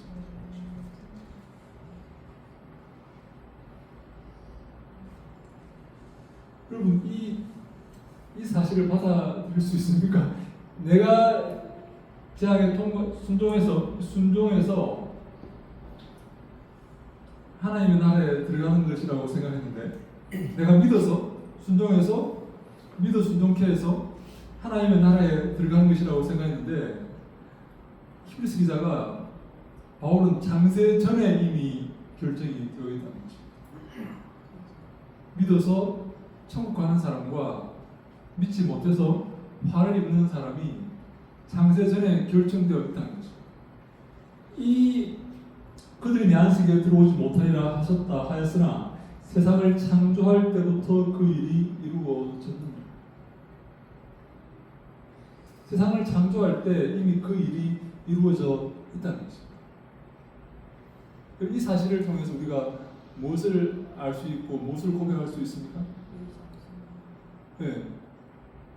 내가 이 자리에 있는 것이 여러분 감사할 제목이라는 거죠. 하나님이 나를 선택하셔서 부르셨다는 것이 여러분 이게 기적이고 이게 은혜라는 거예요. 이 사실만으로도 우리는 감사할 수가 있습니까? 여러분 이 많은 사람 가운데 하나님께서 창세전에 나를 택하신 거예요. 그죠? 그래서 나를 부르신 겁니다. 교회에 불러서 나를 말씀 듣게 하시고 예배하게 하시고 섬기게 하셨어요. 창세전에 이미 하나님께서 결정해 놓으셨다고 하는 것이죠. 이런 감사하지 않으십니까? 내가 결정할 수 없는 상태에서 여러분들께 결정하라 그랬으면 여러분 이렇게 하시겠습니까? 결정해보라 그러면 세상을 택할래? 이 십자가의 좁은 길을 택할래? 라고 결정해보라 했으면 여러분 십자가의 좁은 길을 걷겠습니다 라고 결정하시겠습니까? 아무도 아마 그렇게 결정하지 못할 것입니다. 저 재미있고 저 즐거운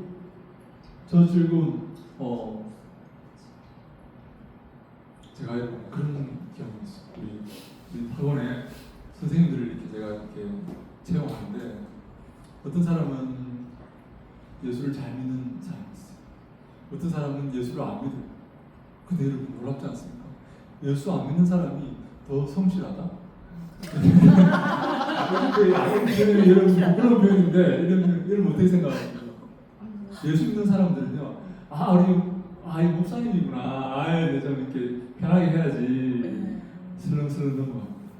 눈 가리고 목사님은 그냥 목사님 같은 형제인데 뭘 또 그렇게 하십니까? 참 피곤해 죽겠는데 이렇게 하면서 넘어가려고 합니다. 근데 예수 안 믿는 사람은 철저하게 말 안 들으려고 흠 안 잡히려고 얼마나 철저한지 자기만의 루틴과 규칙이 있어요. 자기만 절대로 어기지 않습니다. 출근 시간 30분 전에 옵니다. 예수 믿는 사람은 30분 지나서 옵니다. 예수 안 믿는 사람은 30분 전에 옵니다.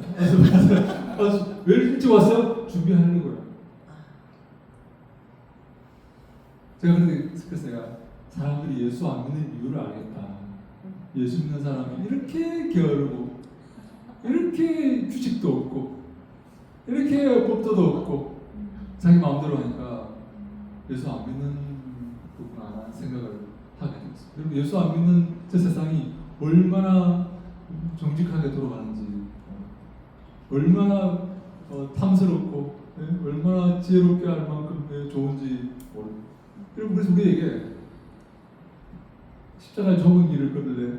저 넓은 길을 걸을래? 라고 물어보면 아무도 좁은 길로 오지 않는다는 거죠. 그래서 하나님께서 강권적으로 창세전에 내가 모를 때, 내가 인지하지도 못할 때 나를 택해서 좁은 길로 걷게 하신 것이다. 그렇게 봐야 합니다. 아멘. 그래서 우리가 우리의 삶에 대해서, 우리의 구원에 대해서 감사할 수가 없는 것입니다. 그래서 하박국은 그렇게 말하지 않습니까? 내가 아무것도 없다. 밭에 식물이 없고 우리의 양이 없고 외양간에 소가 없고 포도나무에 소출이 없고 감람나무에 소출이 없고 내게 아무것도 없다 할지라도 구원의 하나님으로 인해서 내가 기뻐하고 감사하리로다. 그렇게 고백을 하는 것입니다. 이 구원만 가지고도 우리가 기뻐하고 감사할 수 있는 것입니다. 그래서 여러분 표정을 펴셔야 돼요. 이렇게 우지상 쓰고 있지 말고 표정을 이렇게 기뻐하고 감사하고 나를 창세전에 택하여서 하나님께서 이 길로 인도하셨다 하는 것입니다. 아, 자, 그렇다면 여러분, 그렇다면 우리는 남은 인생을 어떻게 살아야 되겠습니까? 남은 인생을 방종하면서 마음대로 살아야 되겠습니까? 쾌락을 누리며 살아야 되겠습니까? 더 주님이 기뻐하시는 삶을 살기 위해서 애쓰고 노력해야 되겠습니까? 더 감사하며 기뻐하며 주를 섬겨야 되겠습니까? 남은 인생을 그렇게 살아야 되는 것입니다. 그래서 여러분 이 시편 1편에 복 있는 사람에 대해서 노래하고 있습니다. 함께 시편 1편 1절로 6절 말씀 함께 읽습니다. 시작. 복 있는 사람은 악인들의 꾀를 따르지 아니하며 죄인들의 길에 서지 아니하며 오만한 자들의 자리에 앉지 아니하고 오직 여호와의 율법을 즐거워하여 그의 율법을 주야로 묵상하는도다. 그는 시냇가에 심은 나무가 철을 따라 열매를 맺으며 그 잎사귀가 마르지 아니함 같으니 그가 하는 모든 일이 다 형통하리로다. 악인들은 그렇지 아니하며 오직 바람이 나는 겨와 같도다. 그러므로 악인들은 심판을 견디지 못하며 죄인들의 의인의 모임에 들지 못하리로다. 물은 의인들의 길은 여호와께서 인정하시나 악인들의 길은 망하리로다. 아멘. 여기서 보면 복 있는 사람은 이러이러한 일을 하지 않는다고 했는데 악인들의 꾀를 따르지 않는다 이렇게 말합니다. 악인들이란 말은 말씀 앞에 정죄된 자들이다 이렇게 봅니다. 말씀이 정죄하는 자들, 말씀이 틀렸다고 말하는 자들, 동성애 자들, 가늠하는 자들, 말씀이 틀렸다고 말하는 자들의 꾀라는 것은 도모, 계획을 의미합니다. 이 말씀이 틀렸다고 정죄하는 자들의 계획을 따르지 않는 자. 말씀이 틀렸다고 말씀이 정죄한 자들의 그 길에 함께하지 않는 자죠. 어떤 사람이요? 복 있는 자죠. 또 복 있는 자들은 죄인들의 길에 서지 않는다. 이 죄인들이라는 것은 이 목표를 벗어난, 특별히 그 하말티아라고 해서 관역을 벗어난 그런 자들입니다. 하나님을 섬겨야 되는데, 다시 말해 우리가 서울로 가야 되는데 부산으로 이렇게 가고 있는 관역을 벗어난 자들의 길에 서지 않는 것입니다. 다시 말해 하나님의 길을 따라야지 하나님을 벗어난 그 관역을 벗어난 자들의 길에 가지 않는 자들이 복 있는 자죠. 오만한 자들이라는 것은 바로 조롱하는 자죠. 하나님을 조롱하는 자죠. 여러분, 하나님을 조롱하는 자들이 있습니다. 하나님을 비웃는 자들이 있습니다. 어떤 사람들입니까? 노아의 때, 노아의 방주를 짓고 있는 노아를 비웃은 자들. 롯의 때, 롯이 소돔과 고모라가 멸망당할 것이라고 말하자 그 롯을 비웃은 자들, 롯을 조롱한 자들. 이것이 바로 오만한 자들. 하나님의 말씀을 비웃는 자들. 그것이 오만한 자인데, 오만한 자의 자리에 앉지 않는 사람. 성경은요, 이런 자들에게 저주를 선포합니다. 반대로 복 있는 사람은 어떤 사람입니까? 여호와의 율법을 즐거워하는 사람, 하나님의 말씀을 즐거워하는 사람, 그리고 그 말씀을 그래서 주야로 묵상하는 사람, 주야로 그 말씀을 읊조리고 묵상하는 사람. 사랑하는 여러분, 하나님 말씀을 즐거워하시기 바랍니다. 하나님 말씀을 주야로 묵상하시기 바랍니다. 하나님 말씀이 내 입술에 파수꾼이 되고 내 삶의 이정표가 되고 내 삶의 주인 되는 그런 삶을 살아야 됩니다. 그래서 소가 마치 먹이를 즐거워해서 되새김질 하듯이 하나님 말씀을 즐거워하는 자가 복을 받게 됩니다. 그는 시냇가에 심은 나무가 철을 따라 열매를 맺으며 그 잎사귀가 마르지 아니함 같으니 그가 하는 모든 일이 다 형통하게 될 것입니다. 시냇가에 심은 나무는 그 뿌리가 시냇가이기 때문에 항상 신선한 그 물을 공급받아서 열매를 맺게 돼요. 그래서 철을 따라 열매를 맺는다는 말은 하나님의 때에 열매를 수확한다는 말. 그래서 그의 삶에 항상 열매가 하나님께서 허락하신 열매가 있어요. 그 열매가 끊임없이 맺히게 됩니다. 그 잎사귀가 마르지 않기 때문에 그렇습니다. 그래서 그가 하는 모든 일이 다 형통하게 됩니다. 아멘. 근데 반대편에 있는 사람들은 그렇지 않습니다. 오직 바람에 나는 겨와 같도다. 이 겨라는 것은 허무함을 상징합니다. 그 인생이 허무한 인생이라는 것입니다. 그 인생이 열매 맺는 인생이 아니라 그 인생이 허무한 인생이 된다는 것입니다. 허망한 인생이 된다는 것입니다. 우리 로마서 1장 21절 말씀 함께 읽습니다. 시작. 하나님을 알되 하나님을 영화롭게도 아니하며 감사하지도 아니하며 오히려 그 생각이 허망하여지며 미련한 마음이 어두워졌나니. 하나님을 알지만 하나님을 알고 있다고 하지만 하나님을 영화롭게도 아니하고 하나님께 영광 돌리지도 않고 하나님께 감사하지도 않고 오히려 그 생각이 허망하여졌다. 허무했다는 거예요.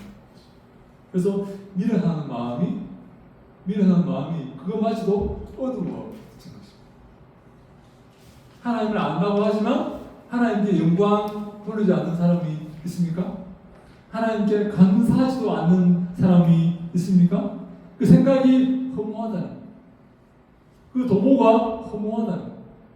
우리 에베소서 4장 17절 말씀 함께 읽습니다. 시작. 그러므로 내가 이것을 말하며 주 안에서 증언하노니 이제부터 너희는 이방인의 그 마음에 허망한 것으로 행함같이 행하지 말라. 아멘. 너희들은 이방인들이 하나님 모르는 이방인들이 예수 안 믿는 이방인들이 허망하게 살아가는 것처럼 살지 말라는 것입니다. 허무하게 목적도 없이 결과도 없이 허무하게 살아간다. 이사야 59장 4절 말씀 시작. 공의대로 소송하는 자도 없고 신실하게 판결하는 자도 없으며 허망한 것을 노래하며 거짓을 말하며 악행을 잉태하여 죄악을 낳으며 우상 숭배하는 자들을 지금 이렇게 경고하는 그런 말씀이죠. 허망한 것을 의뢰하고 있다. 허무한 것에 의뢰하고 있다는 거죠. 여러분, 우리가 하나님을 의뢰하고 말씀을 따라야지 허무한 것을 의뢰하면 되겠습니까? 허무한 것에 의지하면 되겠습니까? 그것은 안 된다는 거죠. 그런데 악인들은 바로 그런 삶을 살고 있다. 허무한 삶을 살고 있다. 이것은 시냇가의 신비한 나무가 끊임없이 견고하게 열매를 맺는 것과 대조됩니다. 그래서 악인들은 심판을 견디지 못하고 죄인들은 의인들의 모임, 교회나 천국에 들어오지 못하게 된다. 왜냐하면 하나님은 의인들의 길을 아시기 때문입니다. 하나님은 악인들의 길을 안다는 말에 야다라는 말인데 이 결혼한다는 그런 안다, 남자를 안다 할 때 그 야다라는 표현인데 아주 친밀한 알을 말해요. 여기 야다라는 말 들어보셨죠? 야다, 그죠? 처음 듣습니까? 네. 이 안다라는 말이에요. 안다. 헬라어로 기노스코라는 기노스코. 그거는 히브리어로 야다하고 안다는 말이에요. 안다는 말은 뭔가면 아주 친밀한 부부간의 관계에서 안다는 그런 말씀. 하나님께서 의인의 길은 인정하다는 말이 바로 안다는. 하나님께서 의인의 길은 하나님께서 알고 계신다는. 내가 알아. 내가 너 알아. 너 누구야? 너 몰라. 이게 아니라 내가 너 알아. 내가 너의 길을 내가 알아. 너 나를 위해서 수고하고 배반하지 않고 믿음으로 살았지. 내가 너 알아. 바로 그 안다는 말씀. 남편과 아내에서 안다는 그런 의미입니다. 하나님께서 의인의 길을 알고 계신다는. 내가 너의 눈물을 알아. 너의 고생을 내가 알아. 알고 있어. 여러분 그 스바냐 3장 7절에 보면 하나님께서 우리를 잠잠히 사랑한다는 말씀하시죠. 그죠? 잠잠히 즐거이 부르며 기뻐한다. 그죠? 근데 우리를 잠잠히 떠들썩하게 사랑하는 게 아니고 나 너 떠들썩하게 안다고 온 동네방에 소문내시는 게 아니고 잠잠히 사랑하고 계시다. 그래 놓고 하나님께서 말씀하십니다. 나 너 알고 있어. 걱정하지 마. 나 너 지켜보고 있어. 너 슬픔의 그 길을 걷는 거 나 지켜보고 있어. 응? 걱정하지 마. 내가 도와줄 거야. 내가 보호할 거야. 라고 하나님께서 말씀하신다는 거죠. 무릇 의인들의 길은 여호와께서 인정하시나 하나님의 길은, 악인들의 길은 망하게 될 것이다. 악인들은 망하는 삶을 살고 허무한 삶을 살게 될 것이다. 이 재앙 가운데서 하나님이 기뻐하시는 사람들은 저 한 어린 양의 혼인잔치에 들어가게 될 것이지만 허무한 삶을 사는 사람들은 화가에 있을 것이고 이 불못에 들어갈 것이고 망하게 될 것이다 라는 말씀입니다. 혹시 여기까지 여러분 질문 있습니까? 네. 죄악과 환난을 견디는 사람이 네. 새 예루살렘에 들어간다고 했는데 네네. 예수님 십자가 우편에 있는 사람은 네. 어떻게 설명을 해요? 예수님 십자가 우편에 있는 환난을 통과하지 않은 5분 만에 그렇죠. 죽기 5분 전에 여러분 다 소망하는 그런 일 아닙니까? 실컷 놀다가 죽기 5분 전에 이렇게 목사님 모셔서 이렇게 영접기도 하고 이렇게 천국에 이렇게 올라가 얼마나 좋을까? 얼마나 이 환난 통과도 하지 않고 열심히 교회 봉사도 할 필요 없고 그죠? 복잡한 소리 복잡한데 근데 이제 그런 경우도 있지만 그런 경우 태어나고 얼마 있다가 죽은 아이도 있겠죠, 그죠? 근데 우리가 이제 그런 모든 것은 근데 제가 이렇게 말씀드리면 구원이라는 것은 하나님의 소관입니다. 우리가 이렇게 지금 환난이 있고 또 사회생활도 하고 어려움도 겪고 재앙도 당하고 곤란한 점도 당하지만 일반적인 그런 지금 앞으로 일어날 일들을 말하는 것이지 모든 어떤 구원의 사건들을 다 설명하는 것은 아니라고 봐야 되고 구원이라는 것은 결국 하나님께서 하시는 일이다. 하나님의 소관이고 누가 환난을 통과하고 누가 통과하지 못하는가 이것도 하나님께서 정하시는 일이다. 그렇게 봐야 됩니다. 그래서 우리가 욥기에 이렇게 말씀하지 않습니까? 누가 도량을 정하느냐, 누가 그 잣대를 정했냐는 거예요. 우리가 그 사람을 판단하려고 하지 않습니까? 이건 선이고 저건 악이고 우리 선한 거를 따먹고 평가하고 비판하고 하려고 하지 않습니까? 그죠? 하나님 그거 하지 말라는 거예요. 누가 기준입니까? 하나님께서 기준이시다.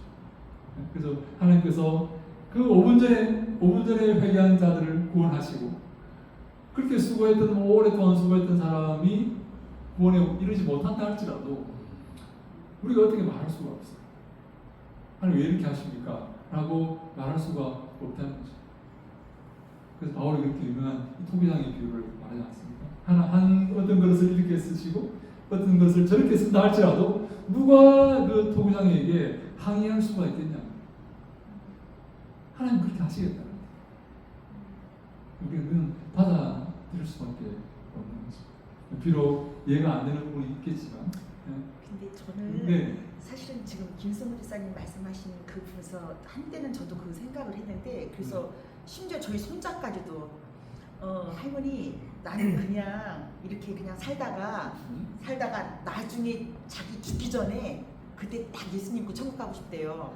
꼬맹이가. 근데 걔 심정이나 우리 모두의 심정이나 우리는 이렇게 미리 말씀을 알아가지고 부대끼고 이 좁은 길을 가다가 그래도 쉽지 않은데 이렇게 하고 저기 천국에 가는 거 하고 누구는 마지막 그 순간 찰나에 예수님 영접기도 우리 함께 막 복음 전하고 영접기도 하고 안에서 천국 갔다 이런 생각하고 그러면 이게 이제 이런 게 우리가 그럼 이게 더 낫지 않나 이런 생각을 할 수가 있는데 저 개인적으로는 저는 저 말씀이 굉장히 그 강도, 예수님 우편 강도의 저 말씀이 저한테 위로가 되고 힘이 되어지고 된 것은 네. 제 자신이 지금 가늠하는 자, 네. 세상과 하나님과 양다리 걸치고 있는 자의 삶을 살고 있는데 네. 지금 나를 데려가시지 아니하시고 네. 내게 기회를 주시기 때문에 내 육신의 장말 끊는 그날 그 순간 진정한 회개, 진짜 주님을 내가 안다 한다 하지만 진짜 알미 내가 육신의 계속 알미라 하지만 모르다가 내 육신의 장막을 이게 잠기는 날이 그때 내가 그제서야 이제야 제가 주를 알았나이다. 주님을 그때 온전히 알고 내가 주님을 그때 받아들이고 간다면 나는 천국에 가는데 그 우편 강도가 나다라는 생각이 제가 들기 때문에 저는 그 말씀이 굉장히 저는 위로가 되어지고 네. 감사한 말씀에서 사실 우편 강도해 주신 말씀이 감사하고 네. 위로한다. 제가 우편 강도가 그렇습니까? 네. 근데 한편으로 우리가 좋은 말씀인데 이 고난의 길을 통과한 게 우리가 볼 때는 굉장히 이렇게 수고하고 이렇게 어려운 가운데서 이렇게 고민하면서 하는 이 길이 우리가 볼 때는 좀 손해보고 이렇게 억울한 면이 있지만 하나님 보시기에 하나님께서 우편 강도를 칭찬하시겠습니까? 고난의 길을 통과하는 그 성도들을 더 칭찬하시고 좋아하시겠습니까? 저 뒤에 상급이 다르잖아요. 상급이 상급이 다르겠죠. 네. 여러분 죽기 5분 전에 우리 회개하는 그 사람하고 레벨이 레벨과 레벨가 어려서부터 신앙에서 교회에서 살았던 그리고 이렇게 교회를 섬겼던 그래서 죽을 때 정말 이렇게 죽는 사람하고 누가 더 복 있는 사람이냐?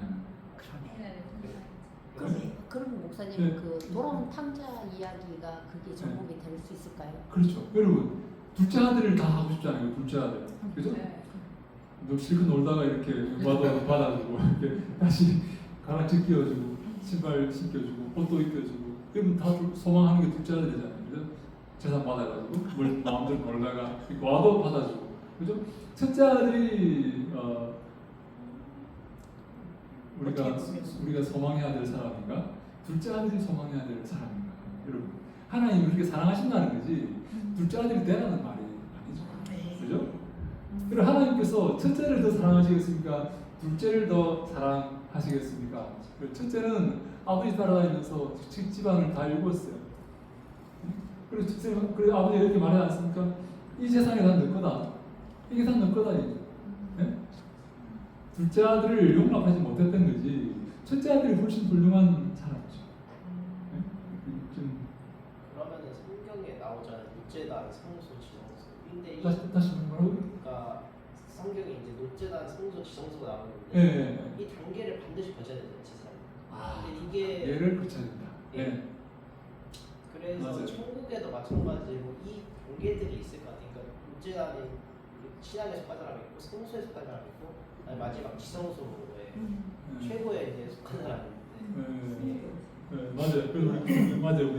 우리가 그 거룩함의 정도가 이렇게 여러분 다릅니다. 이 지성소가 있고, 그다음에 성소가 있고, 그다음에 뜰이 있고, 여인의 뜰이 있고, 밖에 이방인의 있고, 그죠? 이 하나님께 가까이 다가갈수록 거룩도가 높아집니다. 거룩함의 정도가 지성소 가장 거룩한 장소죠. 그죠? 그다음에 성소가 있고, 그다음에 뜰이 있고. 여인의 뜰이 있고 그 밑에 이렇게 여기는 들어가면 죽는다고 이렇게 써놨어. 들어가면 죽는다. 들어가면 죽게 될 거다. 여러분 왜 이렇게 거룩함의 정도가 나눠져 있을까요? 여러분 이 가까이 갈수록 더 이렇게 여러분 거룩한 하나님께서 그렇게 평가를 하신다. 여러분 그래서 우리가 야곱이 유명한 고백하지 않습니까? 내 복이 내 선조들의 복보다 내 복이 더 낫다고 이렇게 크다고 말합니다. 야곱이 무슨 복이 있습니까? 얼마나 쫓겨다니고 속고 속이고 도망다니면서 죽을 고비를 맞고 자식들이 자기를 배신하고 죽이려고 하고 얼마나 험악한 인생을 야곱이 험악한 삶을 산 거예요. 이런 아무도 야곱처럼 살고 싶지 않을 것입니다. 그죠? 근데 야곱이 고백합니다. 내 복이 더 크다. 내 복이 아브라함보다 이삭보다 내 복이 더 크다는 거죠. 왜 그럴까요? 더 깊이 이 고난과 재앙과 훈련과 섬김과 자기를 낮춤과 이 고난을 통해서 하나님을 경험하고 하나님 만난다는 거죠. 내가 하나님을 더 잘 안다는 거예요. 우리 아버지보다 우리 할아버지보다 내가 하나님을 더 잘 안다는 거죠. 그래서 내 복이 더 크다고 이렇게 말해요. 그래서 여러분 우리가 물론 죽기 5분 전에 구원받는 그런 걸 소망할 수 있지만 하나님께서 나를 이 길로 걷게 하신다 할지라도 이 고난의 길, 광야의 길 그리고 이렇게 정말 교회에서 어릴 때부터 사무엘처럼 다니엘처럼 그렇게 믿음 생활을 한다 할지라도 저는 개인적으로 우리 한 번 사는 인생이라면 주안에 쓸 때 이 길을 걸어가는 게 더 복이라고 생각을 해요.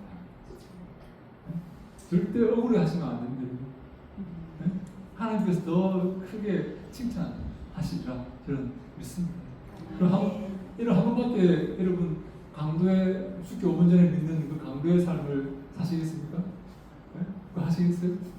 네? 너무 하면 안 돼요. 여러분 절대 도박이다. 네? 뭐라고요? 강도 그건 도박이다. 아니, 지금 도박이잖아요. 도박. 그런 뜻이 아니라요. 맞아요. 제가 하나님은 네. 사랑이라는 뜻에서 그러면 하나님은 모든 사람을 구원에 이르게 하는 그런 사랑이 있다는 그런 취지에서 말씀니다 맞아요. 여러분 이 재앙의 훈련의 과정을 통과하는 것도 하나님의 사랑이라고 볼 수가 있습니다. 하나님께서 사랑하는 자들을 연단하시고 완성시키시고 통과시키시고 불을요 이 쇠를 불을 통해 연단해야만 강하게 되는 것처럼 하나님은 당신의 사랑하는 자녀들을 이 연단의 기간을 통과하게 만드신다 하는 거죠. 네, 그래서 연단도 사랑이다. 연단도 사랑이다. 그럼요. 예. 하나님께서 사랑하시기 때문에 그 연단을 하시지. 하나님께서 무슨 뭐 악한 감정이 있어가지고 일부러 이렇게 벌려주려고 하는 게 아니라 당신의 사랑하는 자녀들을 연단의 과정 속으로 통과시켜서서 아름다운 모습을 빚어 가시다. 물론 제가 그 공감합니다. 이해합니다. 그래서 혹시 내 삶이 어떻다 할지라도 뭐 강도를 할지라도 혹은 뭐 사무엘이라 할지라도 어려서부터 성전에서 이렇게 자랐던 거룩한 삶을 살았던 사무엘이라 할지라도 우리는 하나님께 더 감사할 수 있어요. 내게 연단이 있다 할지라도 재앙이 있다 할지라도 나는 더 감사할 수 있어야 되겠다. 그래서 우리 바울이 범사에 감사하라 이렇게 말하지 않습니까? 그래서 내 삶에 불평하지 말고 불평하는 것은 아닙니다. 이스라엘 백성이 광야에서 불평하다가 다 망하게 되었던 것을 우리가 기억하지 않습니까? 그래서 늘 감사하면서 내게 주신 이 구원을 감사하고 남은 인생을 어떻게 살아가요? 더 주님이 기뻐하시는 삶을 살아야 되겠다. 왜냐하면 한 번뿐인 인생이고 우리가 주 앞에 서게 될 것이기 때문입니다. 심판주이신 어린 양 앞에 서게 될 것이기 때문에 남은 인생을 더 말씀대로 말씀에 순종하여서 주님이 기뻐하시는 삶을 살아야 되겠다. 이것이 제가 볼 때는 우리 인생의 가장 중요한 일이다. 그럼 더 중요한 일이 있습니까? 더 중요한 일이 있겠습니까? 없습니다. 네. 이것이 바로 물론 우리가 여러 가지 일로 분주하시죠. 분주하고 바쁘죠. 신경 쓸 일도 많고 관심을 가질 일도 많지만 이것이 주 앞에 서는 일, 주님께서 나를 판단하시는 일, 이것이 가장 우리 삶의 우선순위가 되어야 되겠다. 왜? 이것이 가장 중요한 일이기 때문에 그렇다는 말씀입니다. 네. 아멘입니까? 아멘.